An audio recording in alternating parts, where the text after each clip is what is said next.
connecting me. I have to, got it. For connecting us together today, and for Ethan and Tim and the crew there at the Urban Ecology Center for having me. I work for Wisconsin Sea Grant, which is a federal state partnership based out of the University of Wisconsin. So much like the land grant institutions helped America become great in agriculture, engineering, and military pursuits. The Sea Grant program is hoping, well, not hoping, we are helping America become competent at managing our shorelines and the economic value of our coastal cities and the resilience with all the climate change effects going on. And my particular job with Wisconsin Sea Grant is the Eat Wisconsin Fish Outreach Specialist. So I work with commercial fishers and food fish farmers in Wisconsin to help them bring their products to the market in a more effective, efficient way. And especially through the pandemic, when some of our food systems shut down, that's when my position really ramped up again. The Eat Wisconsin Fish Initiative started in 2013, and here we are, 2021. So with that, I'm going to invite you into my kitchen. And so welcome, it's my kitchen. And today I wanted to make Milwaukee chowder. I'm wearing my brewer shirt, so hopefully there's some good results and we get to go to the World Series. And so I was trying to think of, okay, Milwaukee chowder, what should be in Milwaukee chowder? I'm like, well, definitely potatoes and dairy products and Patrick Cudahy bacon. And I also got some Miller High Life, which is going to make it even extra special. So I started cutting up stuff already. So maybe well, before I go into cooking, I'm just going to do my land acknowledgement. And I wanted to acknowledge that the city of Milwaukee, one that you're living in, maybe in today, that I'm talking about today, occupies the ancestral home of a variety of indigenous groups. And they've lived there over the last 300 years. Groups such as the Potawatomi, the Ojibwe, Ottawa, Fox, Ho-Chunk, Menominee, Sauk, and Oneida. The word Milwaukee is Native American for the gathering place by the waters, or the good earth, or the good land, or simply the gathering place. And I acknowledge the circumstance that led to the forced removal of the indigenous peoples in this place, and honor their legacy of resilience and I also recognize and respect the inherent sovereignty of the First Nations within the boundaries of the state of Wisconsin. And I also want to acknowledge that today's Milwaukeeans are a fabulous mix of ethnicities, economies, and skills. And more than that, together make a city worthy of respect and its own chowder recipe.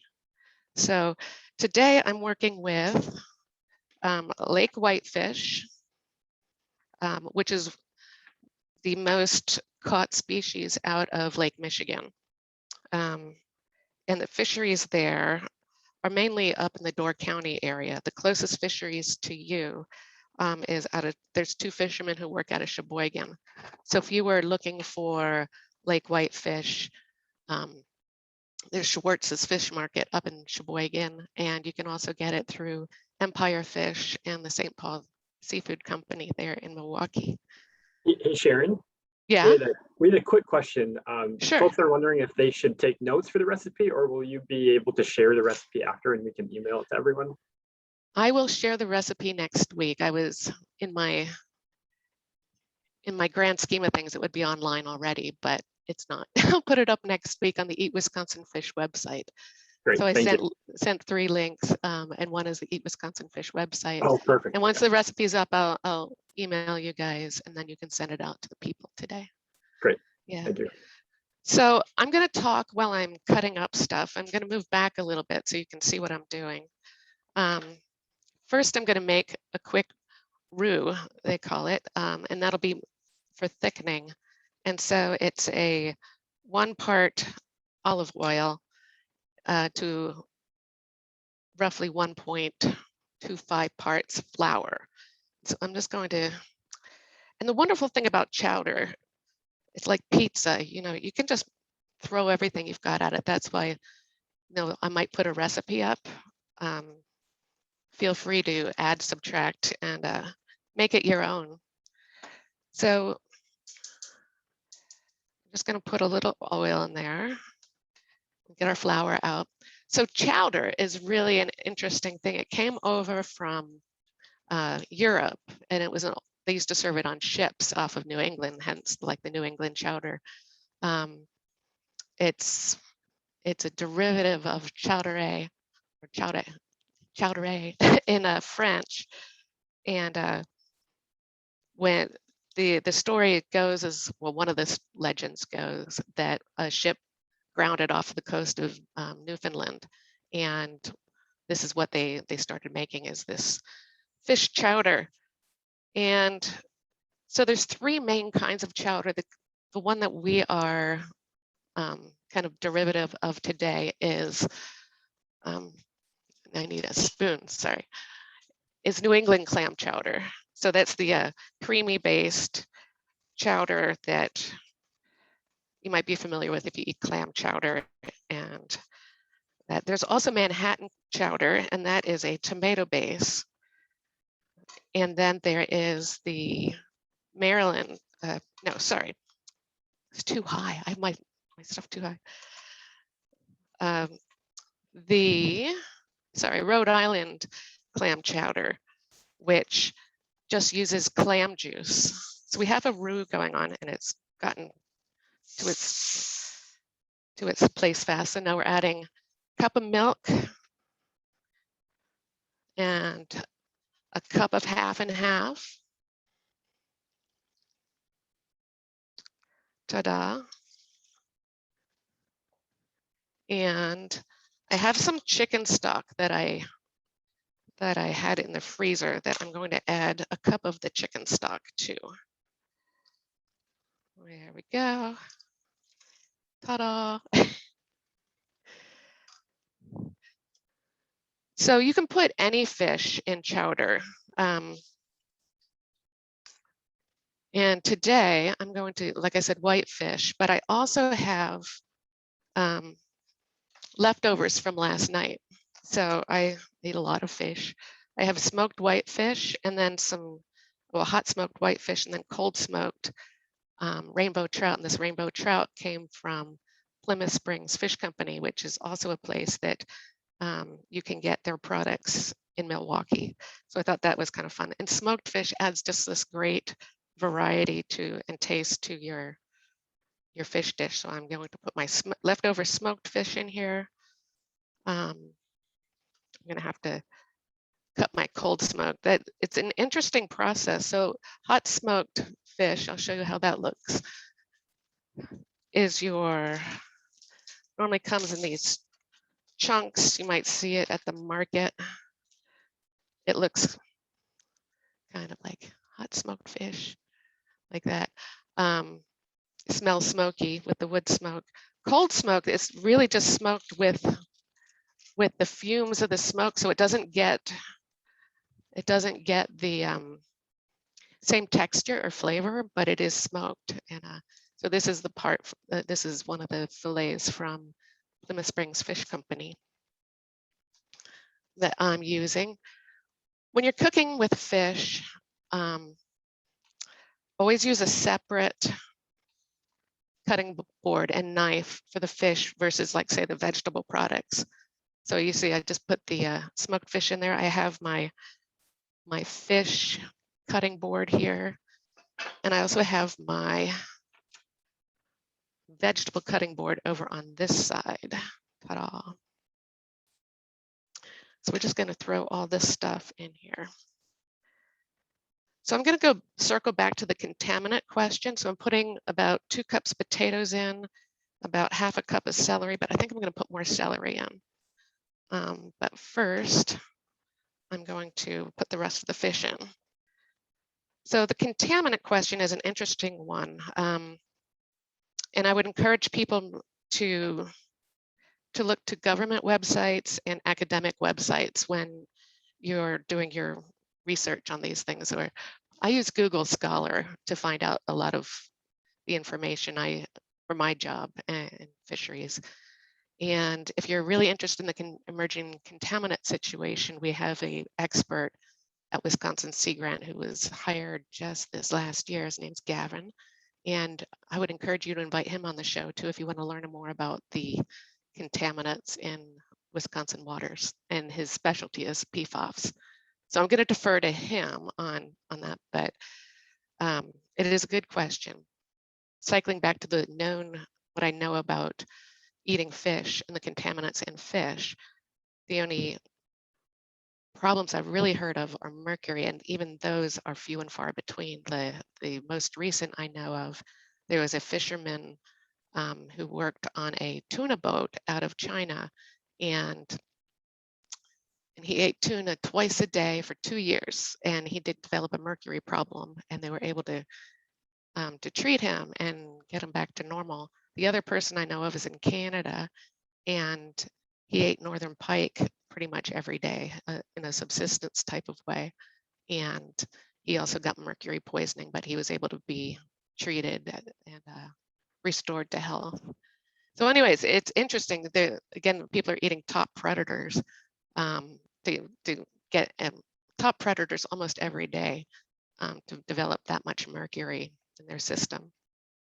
And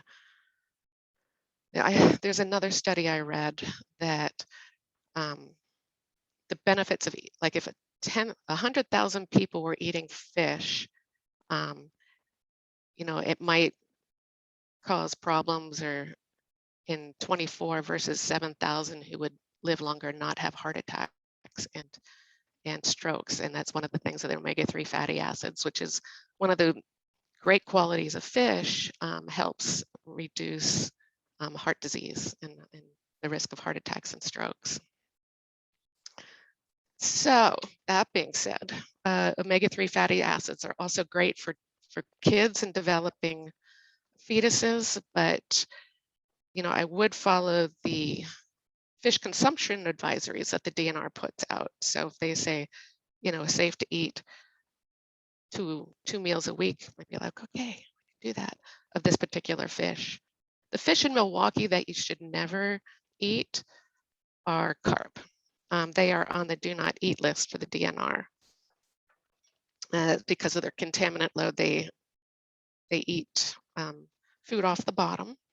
You actually have about 50 species of fish in Milwaukee, and I want to give a shout out to the Hunger Task Force for helping the Milwaukee parks put edible fish into the ponds there so that kids and families can fish them out.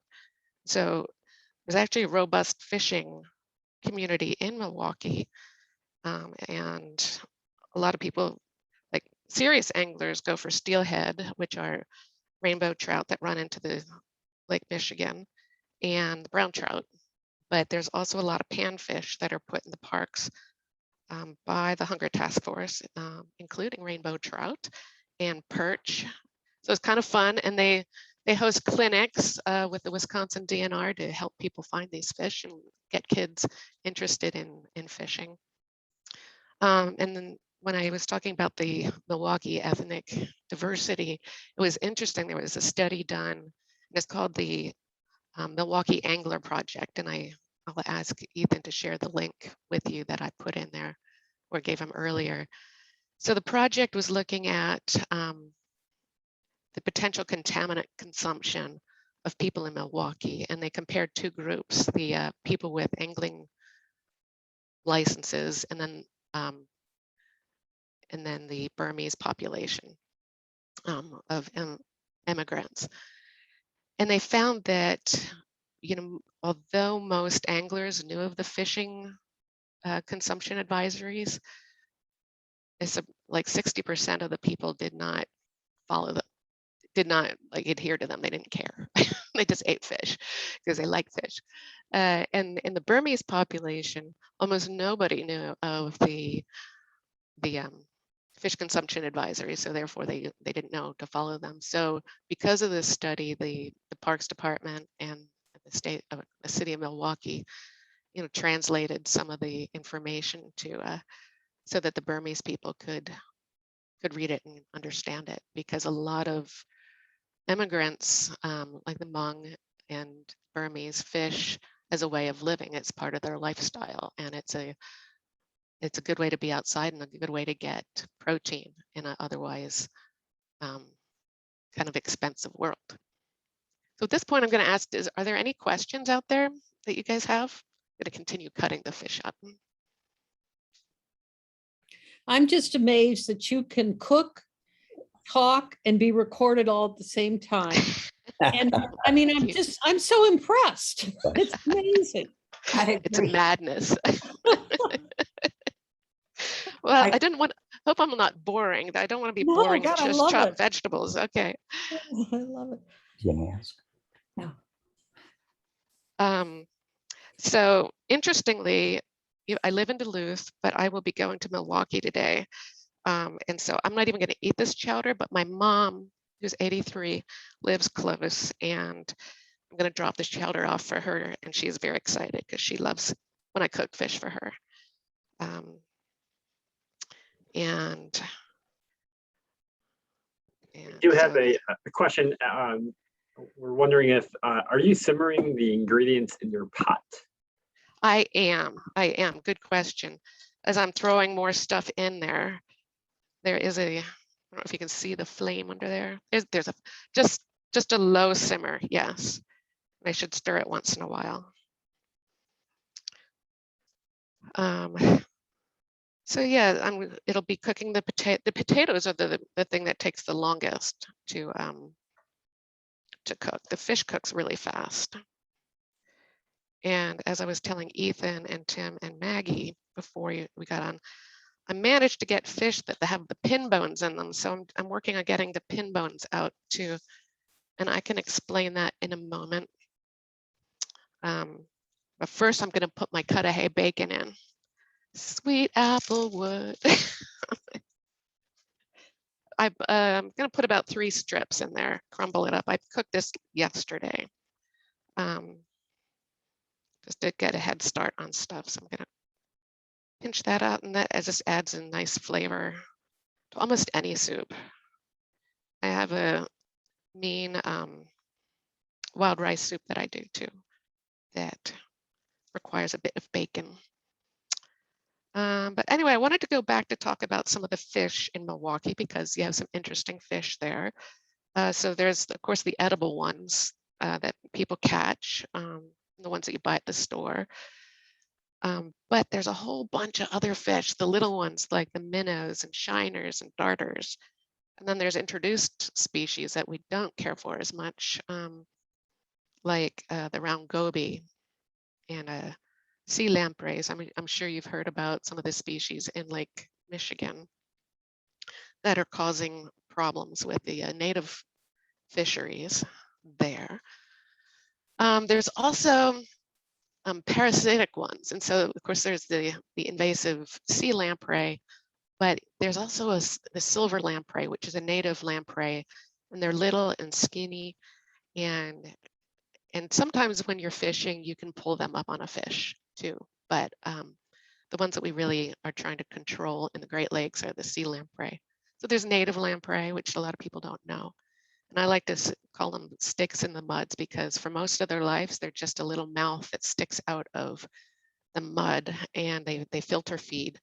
But then regarding the sea lamprey, after about 15 years, they morph out of their amniocyte stage and go out into the Great Lakes, find a lake trout to hook onto or a bigger fish, and continue to suck up about 1.5 pounds of fluids and flesh out of a fish in their lifetime before they go back to the river and spawn. So you have that going on just outside of Milwaukee's harbor too. And who else do I like there? Oh, I just think there's so many interesting fish. And so Wisconsin Sea Grant has a fish ID guide that I also sent a link over to. So if you're interested in some of the fish around you, you can play around in the fish identification guide. And sadly, when you buy fish, you don't always see how colorful they are. They lose their color pretty quickly once they are brought on land or into the air, which is too bad because I have developed this amazing appreciation like I'm a bird watcher and I studied birds for my first part of my career. And I just thought birds were so fabulous because of their feathers and their songs. But when you get to know fish, they are also incredibly pretty. Probably the prettiest is the, to me, in Wisconsin, is the brook trout. It's a little jewel, a little brook trout. So that's like kind of like Wisconsin, I mean, Milwaukee fish. You have a lot of them. Hunger Task Force puts them in your parks. Lake Whitefish is the main catch out of Lake Michigan. And you have fish farm, like trout farms. There's 2 trout farms not very far away from Milwaukee, and also a tilapia farm up there in Sheboygan and one in Racine. So if you're interested in knowing where fish are produced near you, there's a map on the Eat Wisconsin Fish website. And it's a work in progress, but it does show some of the places where you can find local fish. And many of the fisheries have like direct, like because of the pandemic, are now doing direct order. So you can just buy them right from the fisher person online and they'll send them to you. We have one more question comment. Sure. What about the alewives? I remember the horrendous explosion of alewives in the early 70s. Right. So you still have alewives and they still are causing problems, particularly now in Lake Huron. When fish eat alewives, they can become, there's a thymine situation that happens. And so the fish, like the predator fish, don't fare as well because they have a thymine deficiency because they've eaten all these alewives. So my impression is that there's boom and bust populations of both things like smelt, the rainbow smelt, and alewives. And right now in Lake Michigan, there's not as many alewives, but I could be wrong on that. And sorry, I can't answer that question better. But yes, alewives are a problem and they are invasive. Yeah. I think they escaped from somebody's inland pond, or that could be the smelt. But anyway, thanks for asking that question. Alewives are a problem. And I was there, I was in Sheboygan once when they washed to shore. There was a big alewife die-off, and yeah, they are a stinky mess. Now I think the big problem is the zebra mussel and kawaga mussel that are changing the food web dynamics across all of Lake Michigan. Lake Superior doesn't have the same problem because it's so cold and deep and does not have as much calcium. So we have here, I say we, in Lake Superior, there are spots that have zebra mussels in them, but they do not coat the whole bottom of the lake. It's just too deep. So are there any questions about local fish? Because then I'm going to go to the global seafood situation. After I add my secret ingredients, which not so secret because I already told you, my bottle of Miller Lite to the base. So a lot of the alcohol will cook out of this, but was reading the other day that depending on how long if you cook this, if I let this simmer for 45 minutes, which is too long really, it'll still have like 5% of the alcohol that it started with. We'll just add our beer in here. We have one more. Oh, pardon? We have one more comment. Oh, sure. Question. I remember going smelt fishing along Lake Michigan, along a Lake Michigan shoreline here back in the late 1970s. It was midnight and we'd bring flashlights to track them into nets. Do people still do this? Let me think about that. I do not know. I do not know. I know there's a lot of smelt fishing up where I live. I don't know about the Lake Michigan smelting situation, but yeah, it's done at night, often with beer involved, and with these dip net type things, and some of the native refugee populations around here, the Monkfish with seines. But yeah, it's normally a party on the shore for a couple nights or a couple weeks. I assume the same thing happens in Michigan, since smelt are on the menu in the spring, some places. So thanks for that question. All right, I can smell the beer in here. It smells really good. I mean, the fish and the beer, and then there's some, like I said, some celery. Did not put my onion. Oh, the other thing I was going to put in here, because I had some leftover corn, and I also have chickens outside, so they love it when I put corn in things, because then they get the corn cob. So let me grab a different knife. I love my kitchen because I have fun stuff in it. I also have a fish knife. the eye wore off, but I'm going to just throw a little bit of corn in here, and then start talking about global fisheries. So the reason I guess I have my job is because American fisheries are,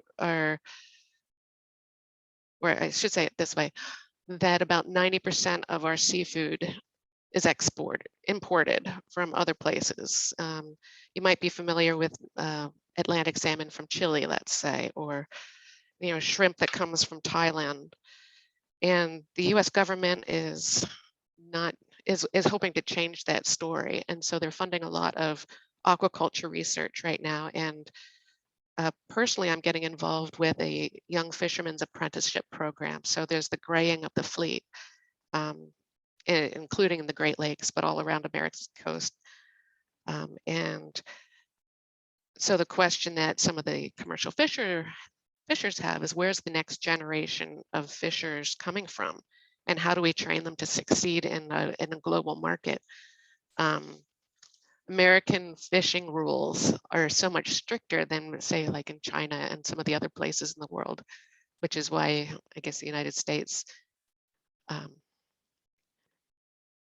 thinks that, like, if you want to eat good, healthy fish that are sustainably caught, I would choose American fish, put it that way.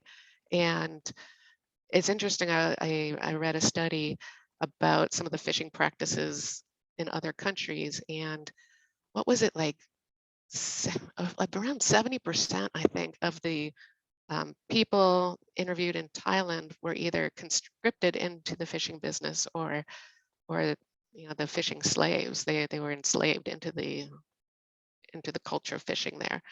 And don't think America's absolved. We do have some what they called slave ships too, but ships are interesting because you can sign up for different ports. So I might be flying with a Norwegian flag, but it could be all, let's say, Canadians on board.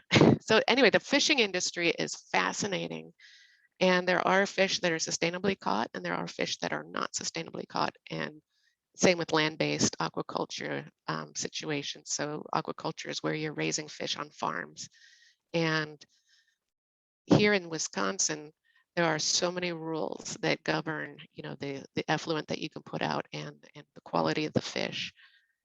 And so I had an interesting question this summer. I better stir this summer about Atlantic salmon, because that is possibly, well, it's farmed in a big way in Europe and in South America, and there are some salmon farms in American waters too. But we also have in Wisconsin the largest land-based salmon operation here in Hickston, Minnesota, Hickston, Wisconsin, Superior Fresh. And so when you're comparing these salmon, so you can have wild-caught Alaskan salmon, and that's Pacific salmon. You can have Atlantic salmon that's grown on farms, but not all farms are created equal. So I was trying to unpack the salmon situation. It's like, how do you know what your salmon is and where it came from, and how do you choose the best salmon? And interestingly, the land-based aquaculture being done in Wisconsin is probably the cleanest, freshest. They don't use pesticides or pharmaceuticals for their fish. The water comes from groundwater, and so there's nothing to kill out of it. And they recycle 90% of it, and a lot of it through through growing lettuces too and leafy greens. So it's a aquaponic situation. They grow fish, the fish fertilize the plants take out some of the nutrients, the water gets recycled back into the tanks. Do you So- know go on. anything about the salmon farm in Antarctica? No, evidently you've been doing some more reading than I have. No. They're for sale here in Milwaukee. Oh, wow. And In Antarctica, that surprises me because that really surprises me. Can you, do you know the name of the company? I would like to look that up, or if you can throw it in the well, chat. if I was home, I could go look, but I picked them up at the Kettle Meat Market, Okay, which specializes in carrying items, mostly meat, that are humanely and properly cared for. oh, good, okay. And what little I read just on the package simply said that they were so far away from civilization that the water was very clean and obviously I assume very cold. Well, I'm curious what country would be doing that, because I thought, and I could be really wrong, that Antarctica is like the community commons that all the world owns it. So like all I can think of, it might be Argentina. Well, I tell you what, I will look it up when I get home and I will let Thank you. Tim know and he can be in touch with you. And I would love to know that. all I That's can tell you is what I can see on the package, but right. Tim's familiar with the Kettle Meat Market, and so I bought them because I trust that butcher. Uh-huh. Okay, good. Thank you for bringing that to my attention. I just found Sea Care Seafood Company. They're based out of Toronto and they're raising them in Antarctic waters. So I don't know if they're outside of the international, I don't know where the line ends in the seas. Maybe they're, I don't know. It's interesting. Like if this is a totally sea-based organization or they're just got floating farms, or I don't know. Well, I guess, Tim, you just told her everything she needs to know, and I know you go to the Kettle Meat Market, so. Great. Well, thanks for that. We are coming up on like the last 15 minutes. I guess I was going to do this for till 10. So if there's any questions out there, now's a great time to start them rolling in. And thank you for everybody who asked questions already. While we were talking, I just put in some salt and pepper and some allspice. And I'm going to poke at one of the potatoes to see if it's ready, because I'd like to show you how I would put a bowl together of this. For just a second, I'm going to get a fork to see if the potatoes are done. Good enough. I'm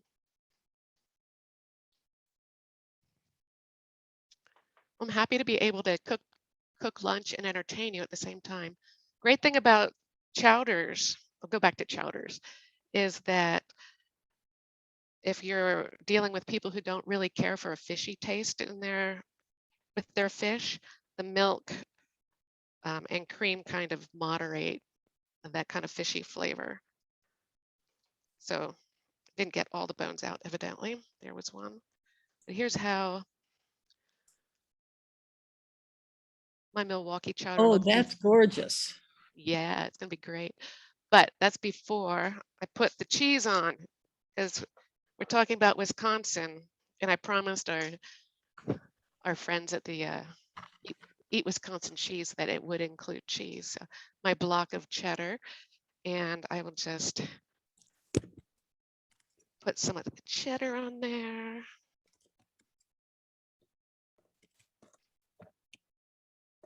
Even though I live in Minnesota, I feel like I'm a true Wisconsinite because I eat a lot of cheese. I love cheese.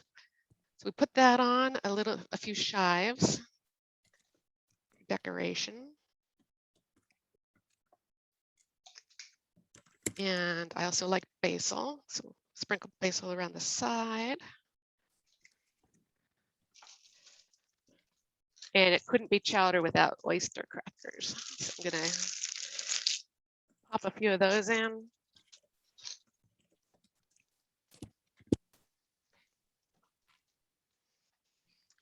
Then grab my spoon.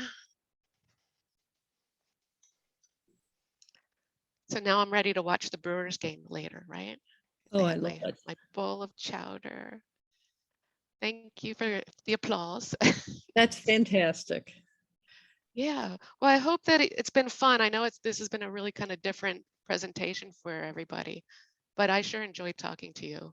And I'm around, so you can send me email questions later on if you want to. Unmuted it. I love it.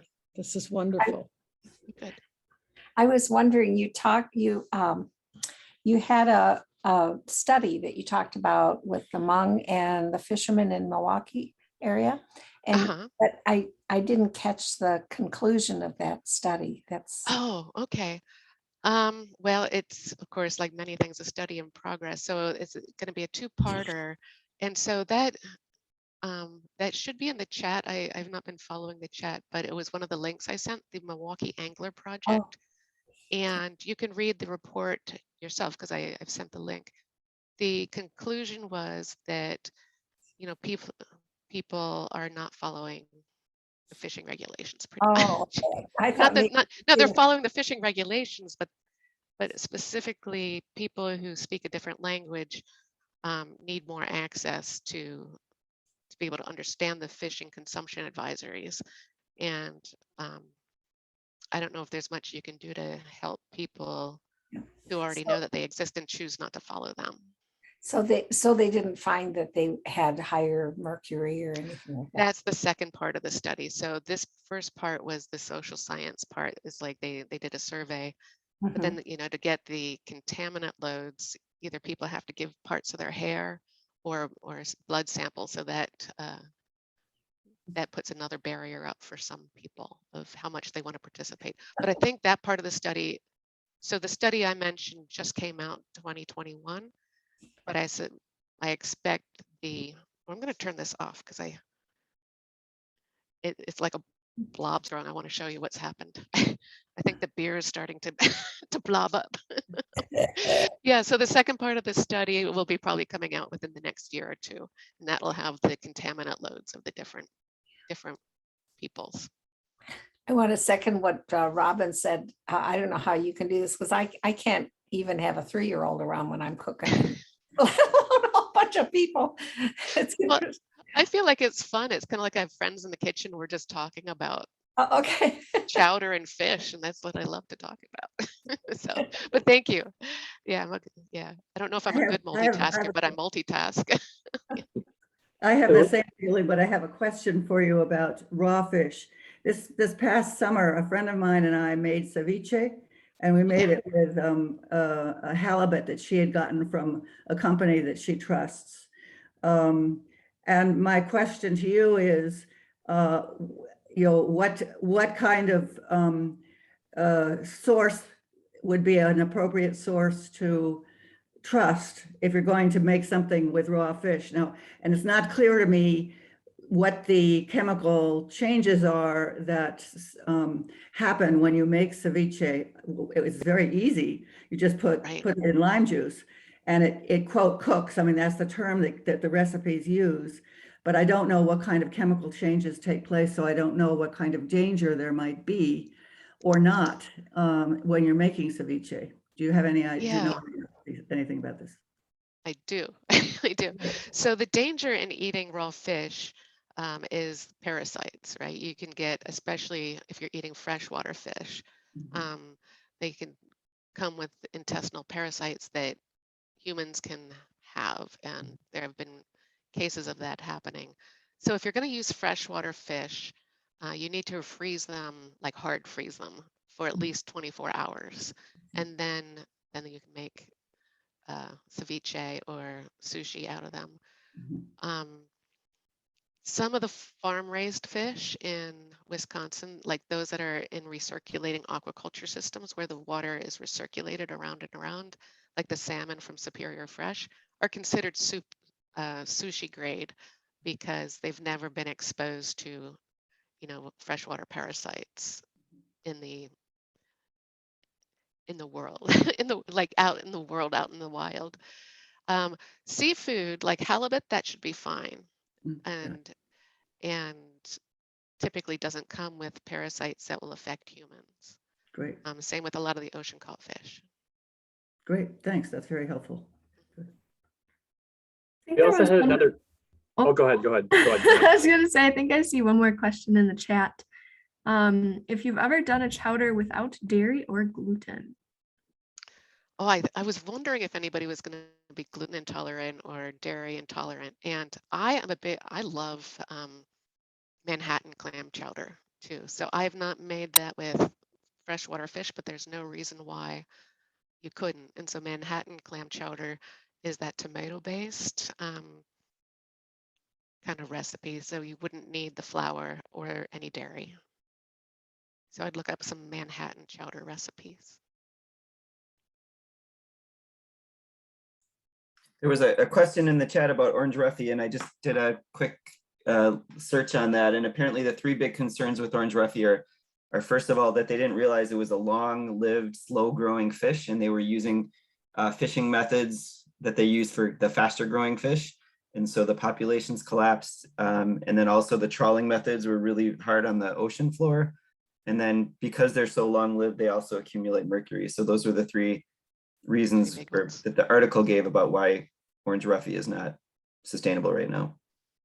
Right. Right. I would have known the first two, but the last one is like, oh, that makes sense. I wouldn't think about that. Just too bad orange roughy when about 20, oh man, it's going to date me, maybe 30 years ago was my favorite fish. And then my mom's from New Zealand. So, you know, orange roughy's caught off the coast of New Zealand. So I was all into orange roughy. And then I started reading reports like the one that you just mentioned.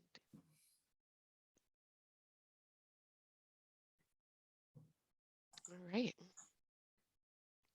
Thank you so much. Are there any other questions? This was so cool. This is such a neat little, like a little diversion from our kind of normal, I don't know if there is a normal anymore, but it was really neat. And I echo all of the sentiments that you're able to juggle all those things at once. It was pretty amazing. But we can't, Want sorry, to bite. can't hear you right now. Oh. No, now we can. Now I can again.